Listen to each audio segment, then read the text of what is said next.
आज हम बात करेंगे बिहार के ढाका विधानसभा की। जी हां, ढाका विधानसभा जो पूर्वी चंपारण जिले में आता है और शिवहर लोकसभा क्षेत्र के एक विधानसभा कई विधानसभाओं में से एक है और बीजेपी के पवन कुमार जायसवाल फिलहाल वहां अभी विधायक हैं। लेकिन इस बार समीकरण क्या होंगे, वहां का इतिहास क्या रहा है और उस इतिहास का असर समीकरणों पर क्या कुछ पड़ेगा, इन तमाम चीजों पर चर्चा करेंगे। हमारे साथ हमारे वरिष्ठ सहयोगी राकेश रंजन जी हैं। राकेश जी, ढाका विधानसभा के समीकरणों को आप किस तरह से देख रहे हैं? देखिए, इस बार जो ढाका विधानसभा है वहाँ के समीकरण बहुत रोचक हो गए हैं। एआईएमआईएम ने, असदुद्दीन ओवैसी की पार्टी एआईएमआईएम ने यहाँ अपने प्रत्याशी की घोषणा तक कर दी है और प्रत्याशी जो हैं वो भी एक दिलचस्प प्रत्याशी हैं और उनके चुनावी मैदान में आ जाने से जो ढाका का चुनाव है वो बहुत रोचक हो गया है। अब वो किस तरफ झुकेगा इसके लिए हमें इंतजार करना होगा। दरअसल यहां राणा रंजीत को जो है एआईएमआईएम ने अपना प्रत्याशी बनाया है। राजपूत जाति से आते हैं राणा रंजीत, और आपको बता दूं कि असदुद्दीन ओवैसी ने ढाका में एक सभा भी की थी और उस सभा में उन्होंने तिरंगे कलर की पगड़ी पहन रखी थी। तो अब ये राणा रंजीत जो है जितना हिंदू वोट काटते हैं और जितना राजपूत जाति के वोट काटते हैं, बीजेपी को नुकसान होगा। और चूंकि वो एआईएमआईएम के कैंडिडेट हैं तो वो मुस्लिम वोट जितना काटेंगे उससे झटका जो है वो आरजेडी को लगेगा।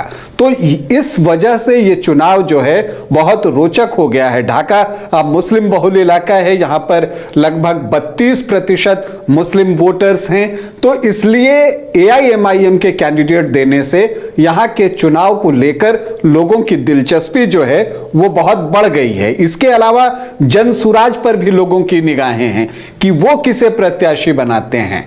जो डेंट राणा रंजीत किसी पार्टी को दे सकते हैं, क्या उस डेंट की भरपाई जनसुराज के प्रत्याशी कर पाएंगे, यह भी एक बड़ा सवाल है। तो इसीलिए यहां पर जो दो मुख्य दल हैं, आरजेडी और बीजेपी, उसके अलावा इन दोनों दलों के प्रदर्शन पर भी यहां का परिणाम बहुत कुछ निर्भर करेगा।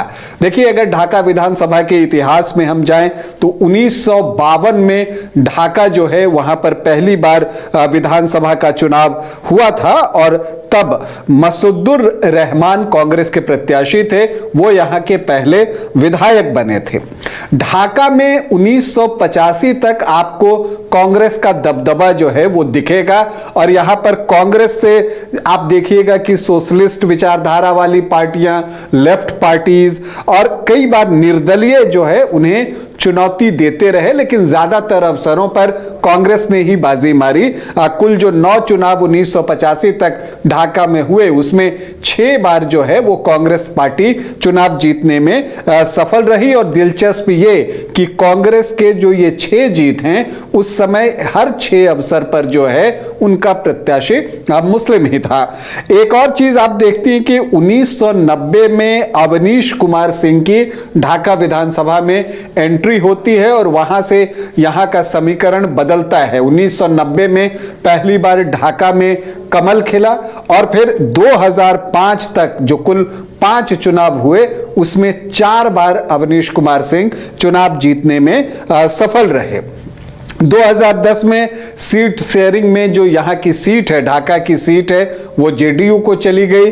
तो जो अवनीश कुमार सिंह थे वो चिरैया विधानसभा शिफ्ट कर गए। हालांकि वो वहां से भी चुनाव जीतने में सफल रहे। लेकिन हम लौटते हैं वापस ढाका में और जानते हैं कि यहाँ और क्या कुछ हुआ।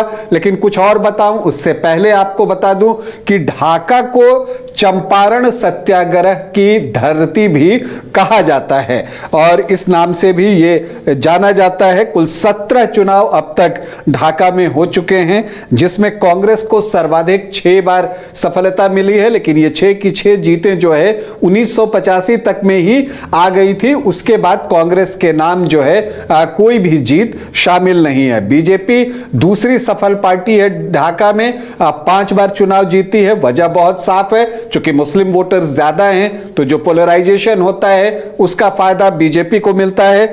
आरजेडी 2 बार इस सीट पर कामयाब रहा है, तो सीपीआई, प्रजा सोशलिस्ट पार्टी, जनता पार्टी और निर्दलीय एक एक बार यहां से चुनाव जीतने में कामयाब हुए हैं। अगर आप सर्वाधिक सफल उम्मीदवार की बात करें ढाका से, तो अवनीश कुमार सिंह जो है यहां से सर्वाधिक 4 बार चुनाव जीते हैं। मसूदुर रहमान जो कि यहां के पहले विधायक थे, वो 3 बार यहां से चुनाव जीते हैं।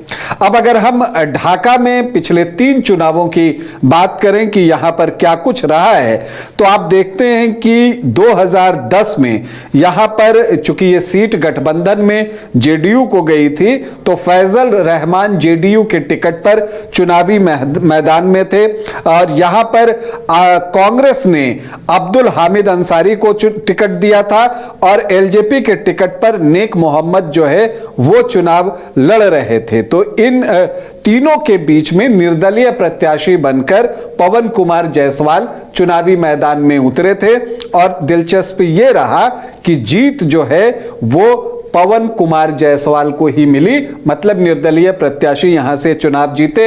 हालांकि एक क्वाड्रिंगुलर फाइट में काफी करीबी मुकाबला हुआ और जीत जो मिली पवन कुमार जायसवाल को वो सिर्फ 1649 वोटों की थी। उनका जो मत प्रतिशत था वो लगभग 38% था। वोट उन्हें आए थे 48,100, जबकि एनडीए से जो ये सीट जेडीयू को गई थी वो दूसरे स्थान पर रहे थे फैजल रहमान 46,451 वोटों के साथ 36.69% वोट उनको आए थे। एलजेपी के नेक मोहम्मद तीसरे स्थान पर थे 13,418 वोटों के साथ 10.6% वोट उनको आए थे और कांग्रेस प्रत्याशी अब्दुल हामिद अंसारी चौथे स्थान पर चले गए थे। उन्हें सिर्फ 4,464 वोट आए थे, 3.5%।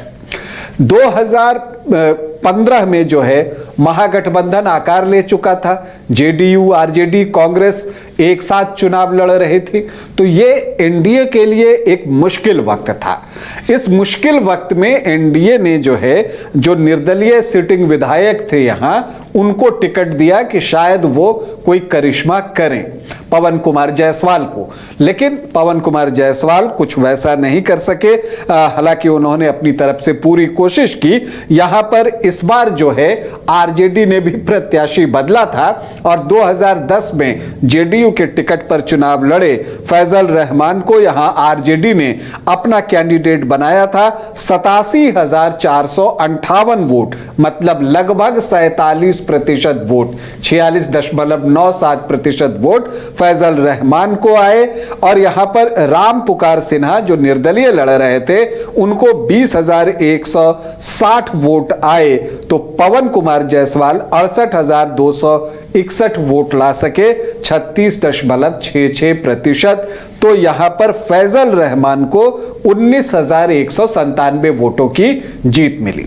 फिर 2020 आता है, जेडीयू की एनडीए फोल्डर में वापसी होती है, तो उधर आरजेडी कांग्रेस और लेफ्ट के साथ नया गठबंधन बनाता है और फिर फैजल रहमान को ही टिकट देता है। वो सिटिंग विधायक थे आरजेडी से, फिर फैजल रहमान। बीजेपी पवन कुमार जायसवाल पर भरोसा फिर से जताती है, तो राम पुकार सिन्हा जो पिछला चुनाव लड़ते हुए बेहतर प्रदर्शन किए थे, 20,000 से ज्यादा वोट लेकर आए थे, उन्हें आरएलएसपी ने टिकट दे दिया। एक ट्रायंगुलर फाइट यहां पर हुई जिसमेम पवन कुमार जायसवाल 48% वोट लाकर चुनाव जीतने में सफल रहे। उनको 99,792 वोट आए, जबकि फैजल रहमान को 89,678 वोट आए, 43.1%, और राम पुकार सिन्हा 10,392 वोट लाने में कामयाब हुए, 5.3% वोट। तो पवन कुमार जायसवाल को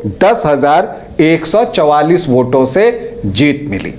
अब इस बार क्या होगा, 2025 में क्या होगा, और इस पर सबकी निगाहें लगी हैं। जैसा मैंने आपको कहा कि असदुद्दीन ओवैसी ने अपनी पार्टी से प्रत्याशी घोषित कर दिया है और ओवैसी इस बार बार बार कह रहे हैं कि उनके 4 विधायक जो है वो आरजेडी में गए थे और वो कहते हैं कि 4 गए हैं, 24 लेकर आएंगे तो सीमांचल के साथ साथ उन्होंने चंपारण पर भी जो है वो ध्यान दिया है और ढाका में अपना प्रत्याशी उन्होंने बनाया है राणा रंजीत को। सीताराम सिंह के बेटे हैं और दिलचस्प ये है कि मधुबन से जो बीजेपी के विधायक हैं राणा रणधीर सिंह, उनके भाई हैं और ये लोकसभा चुनाव में भी पार्टिसिपेट इन्होंने किया था और एआईएमआईएम के टिकट पर ही राणा रंजीत लड़े थे चुनाव।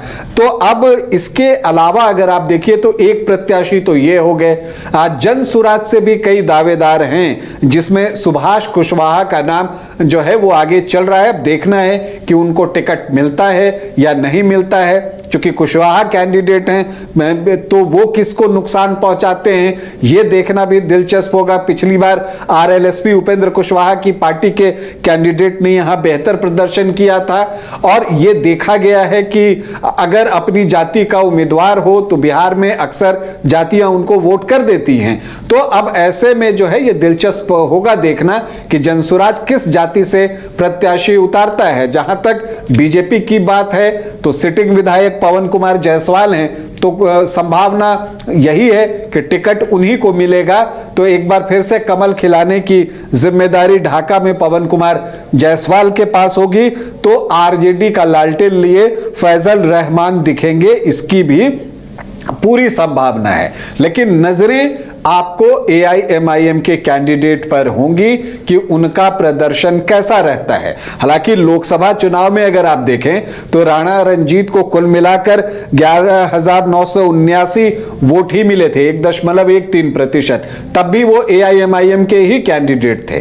तो क्या वैसा ही कुछ प्रदर्शन रहता है या इस बार वो बेहतर प्रदर्शन करते हैं, ये देखना दिलचस्प होगा। वो जनसंपर्क कर रहे हैं। अगर आप यहाँ के जातीय समीकरण को देखें तो वो बहुत दिलचस्प है। यहां पर जो अनुसूचित जाति के वोटर्स हैं वो 9.95% हैं, मतलब लगभग 10%। मुस्लिम वोटर्स 32% हैं, तो उनकी संख्या बहुत अच्छी है।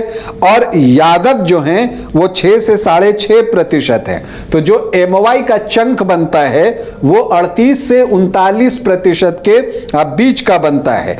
राजपूत यहां 2.5 से 3% हैं, भूमिहार 1.5 से 2% हैं और ब्राह्मण 5 से 5.5% हैं। तो जो सामान्य जाति के वोटर्स हैं वो 9 से 11% हैं, कोयरी 5 से 5.5%, कुर्मी 4 से 5% हैं और वैश्य की संख्या बहुत अच्छी है। और यही वजह है कि पवन कुमार जायसवाल को बीजेपी टिकट देती है 13.5 से 14.5% के बीच। तो जो एनडीए का चंक है वो 32 से 34% के बीच आपको दिखेगा, जबकि एमवाई आपको 38 से 39% के आसपास दिख रहा है। तो यहां पर निर्णायक कौन है? अगर आमने सामने की लड़ाई हुई तो ऐसी स्थिति में निर्णायक होंगे अदर ओबीसी ईबीसी जो कि 12 से 14% हैं और जो अनुसूचित जाति के वोटर्स हैं 9.95%। इसमें बड़ा हिस्सा जो निकाल लेगा, पिछली बार पवन कुमार जायसवाल सफल हुए थे तो जीत जो भी बड़ा हिस्सा निकालेगा उसको मिल जाएगा। तो एक तो परिणाम ऐसे आ सकता है जब आमने सामने की लड़ाई हो, और अगर इफेक्टिव होते हैं एआईएमआईएम के कैंडिडेट राणा रंजीत जो कि अभी अपने आप को झोंक रखा है उन्होंने जनसंपर्क में और चुनाव प्रचार में, तो अगर उनका प्रदर्शन बेहतर रहा और उन्होंने मुस्लिम वोटों में सेंधमारी कर ली असदुद्दीन ओवैसी और एआईएमआईएम के नाम पर, अगर ऐसा कर पाने में वो सफल रहे तो ढाका में बाजी किसी और भी झुक सकती है। अगर वो हिंदू वोट काटे तो फायदा आरजेडी को, अगर वो मुस्लिम वोट काटे तो फायदा बीजेपी को। लेकिन अगर वो मुस्लिम वोटों का बड़ा चंक निकालने में कामयाब हो जाएं और हिंदू वोटर्स जो है उनको वोट करें, चूंकि असदुद्दीन ओवैसी ने इन दोनों एक राष्ट्रवादी रुख जो अख्तियार किया उसके बाद से जो है उनकी लोकप्रियता में और इजाफा हुआ है। तो ऐसी परिस्थिति में बाजी राणा रंजीत के नाम भी लग जाए, अगर मल्टी कॉर्नर फाइट हो जाए तो, अगर जनसुराज का कैंडिडेट जो है वो एक अपनी जाति के वोट लेकर निकल जाता है, तो ऐसी परिस्थिति में जब क्वाड्रेंगुलर फाइट होती है तो कई बार 27-28% पर भी फैसला हो जाता है। तो ये देखना जो है ढाका में दिलचस्प होगा, आमने सामने की लड़ाई, त्रिकोणीय मुकाबला या चतुष्कोणीय मुकाबला। क्योंकि मुकाबला जैसे जैसे कोण बढ़ेंगे वहां पर जो है वो उतना चुनाव रोचक होता जाएगा। तो फिलहाल ढाका के बारे में कोई भी भविष्यवाणी करना आसान नहीं है, ये किसी भी तरफ जो है झुक सकता है। तो ढाका में एक रोचक मुकाबला है। रामपुकार सिन्हा का भी नाम आ रहा है, जो दोनों ही बार विधानसभा चुनाव में अच्छा वोट लेकर आए हैं। जी हाँ, मैंने कहा कि 2015 में उन्होंने 20,000 से ज्यादा वोट लाए थे 2015 में, और 2020 में 10,000 से ज्यादा वोट लेकर आए थे। तो उनका एक इंपैक्ट रहा है। लेकिन मुझे लगता है कि इस बार अगर सुभाष कुशवाहा उतरते हैं तो फिर वो वोट जो है वो बटेंगे। चूंकि कुशवाहा कैंडिडेट दो जो है उस तरह से इफेक्टिव नहीं हो पाएंगे।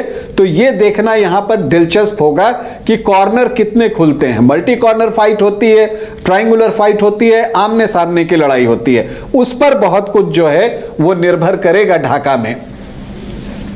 तो चलिए, अब ढाका के समीकरण क्या कुछ सामने आते हैं ये जानने के लिए हमें थोड़ा इंतजार करना होगा। लेकिन समीकरण दिलचस्प होंगे और आमने सामने के मुकाबले में कौन प्रत्याशी किसके वोट काटेगा ये देखना सबसे दिलचस्प होगा।